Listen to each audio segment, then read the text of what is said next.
বাগেরহাটে জাতীয় ফল উৎসব শুরু হয়েছে দুদিনব্যাপী। আমরা দেখছি বাগেরহাটের শহরের একেবারে খামারবাড়ি, যেটা কৃষি সম্প্রসারণ অধিদপ্তরের চত্বরে এই মেলা শুরু হয়েছে। বাংলাদেশে ফুল এবং ফসল আর ফলে দেশ, এই দেশে আসলে গ্রীষ্মের মৌসুমে পরে বিভিন্ন ধরনের ফল পাকে এবং আজকে আমরা দেখছি যে আসলে বিভিন্ন প্রজাতির ফল নিয়ে এখানে এসেছেন এবং তারা কৃষকরা।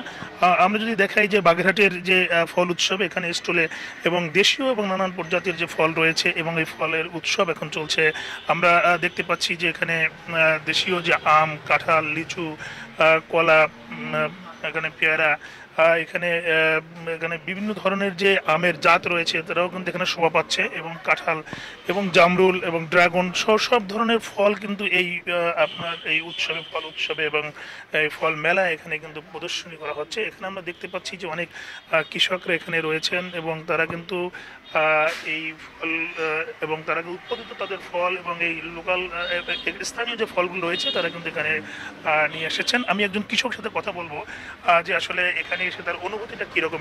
আসলে এই ধরনের ফল উৎসব আমাদের প্রতিনিয়ত করা উচিত এবং আমাদের বাড়ির আঙিনায় আগে দেখা যেত যে দেশি ফলগুলা ছিল, কিন্তু এখন নগরায়নের কারণে এই ফলগুলা, দেশি ফলগুলো আস্তে আস্তে বিলুপ্ত হয়ে যাচ্ছে। তো এই যে আম, জাম, আমড়া, কাঁঠাল, লিচু, এই ধরনের ফল যদি আমরা আমাদের বাড়ির পাশে আঙিনায় এগুলো রোপণ করে রেখে দিতে পারি, এটা কিন্তু একেবারে বিনা সার, বিনা কীটনাশকে একেবারে নিরাপদ যে ফল সেটা হচ্ছে এবং এতে আমাদের যে পুষ্টির চাহিদা, বাড়তি পুষ্টির চাহিদা এটা হচ্ছে এবং আমরা যে সিজনাল যে ফলটা এটা আমরা পেয়ে যাচ্ছি। শুনছিলেন যে ফল আসলে দেশীয় ফলে যে রোগ প্রতিরোধ ক্ষমতা বাড়ায়, আসলে সেই জায়গাটা যদি আমরা একটু বলি যে আসলে এই ফল উৎসবটা এবং খুবই কার্যকরী এবং দেশীয় ফলের আসলে বিকল্প কোনো কিছু নাই, এমনটাই কিন্তু আমরা শুনছিলাম এক কৃষকের কাছ থেকে। আমরা এখন দেখতে পাচ্ছি যে আসলে এখানে জামরুল রয়েছে এবং পেয়ারা, এখানে লেবু এবং এখানে মাশরুম আসলে এখানে যে প্রদর্শনী হচ্ছে এবং স্থানীয় এবং কৃষকরা কিন্তু মাশরুম চাষ করে এবং লাভবান হচ্ছে। এখানে দেখছি যে আসলে অনেক হারিয়ে যাওয়া এবং ফল অনেকটা এখানে শোভা পাচ্ছে। আমরা এখানে বাগেরহাটের জেলার যে কৃষি সম্প্রসারণ অধিদপ্তরের উপপরিচালক মহোদয় রয়েছেন, আমরা তার কাছে একটু জানবো যে এই ফল উৎসব আসলে দীর্ঘ প্রায় করোনার পরে 2-3 বছর ধরে বন্ধ থাকার পরে নতুন করে আজ এবং জাতীয় যে ফল মেলা, সেই মেলা শুরু হয়েছে, এই সম্পর্কে একটু যদি আপনার।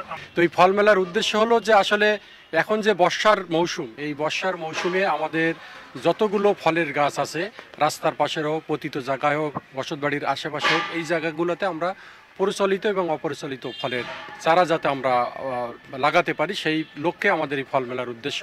এবং আমরা কৃষকদেরকে বিভিন্ন সময়ে বিনামূল্যে যে চারাগুলো বিতরণ করছি, সেই চারা যাতে তারা লাগাতে পারে, গাছের পরিচর্যা করতে পারে, এই বিষয়ে আমরা কৃষকদের পাশে আছি এবং কৃষকদেরকে আমরা প্রশিক্ষিত করার ব্যবস্থা করছি। সবচেয়ে বড় কথা হলো যে ফলগুলো হারিয়ে যায়, সেই ফলগুলোর চারা যাতে রোপণ করতে পারে, এই জন্য আমরা কৃষককে উদ্বুদ্ধ করতে চাচ্ছি। বিশেষ করে যেমন শরীফা ফল, আতা জাতীয় ফল, এই ফলগুলো কিন্তু হারিয়ে যাচ্ছে। নতুন কিছু ফল আসছে যেমন অ্যাভোকাডো ফল।